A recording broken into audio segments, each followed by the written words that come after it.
KOAT Action 7 News. This is breaking news. And we are cutting into programming this afternoon with a major development. Albuquerque salon owner, terrorized by repeated break-ins and vandalism, says his insurance has been canceled. These roads are pretty rough right now all throughout the entire state. So let's take a look at the NM Roads website for you. A lot of yellow all across the state. And we are live from the Gathering of Nations, Ron. This is the 40th annual one. We're going to give you a preview of what you can expect from the biggest powwow in the world.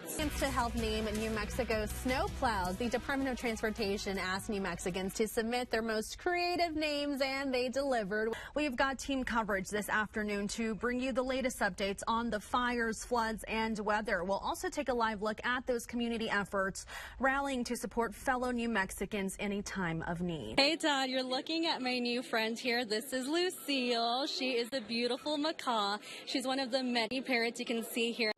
All the sewing that's done on my moccasins is hand stitched, one stitch at a time. A shoe, used for protection and for fashion. These ones worn frequently for cultural practices by Pueblo and other nations. I would trace their actual foot, which is the outline right here. And then on the paper, I go one finger width all the way around. And then I start cutting.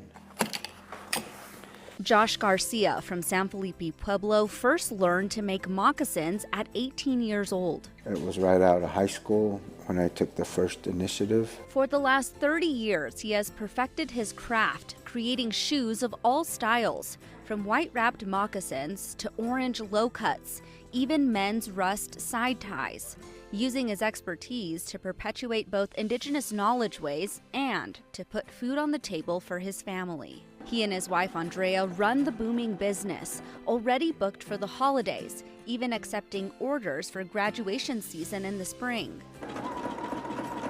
Andrea started just 7 years ago, sewing, a request from her late mother. She was diagnosed with lung cancer, and she was telling me to learn how to make dresses and traditional outfits. I told her I didn't have patience for it.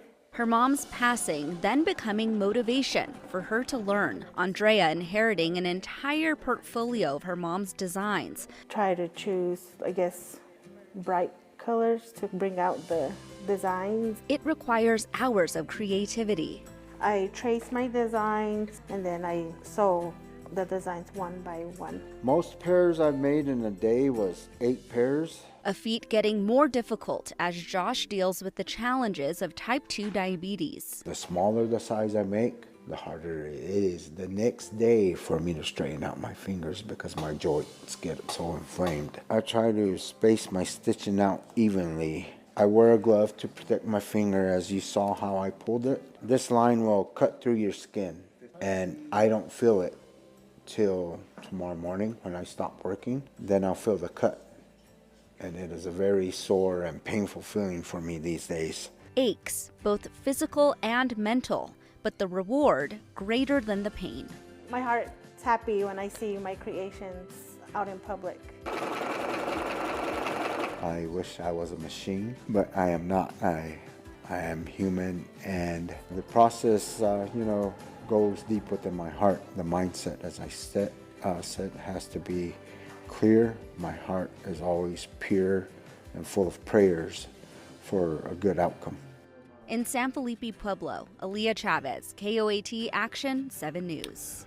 KOAT received permission from San Felipe Pueblo Governor Anthony Ortiz to film on their land because they are closed to the general public. As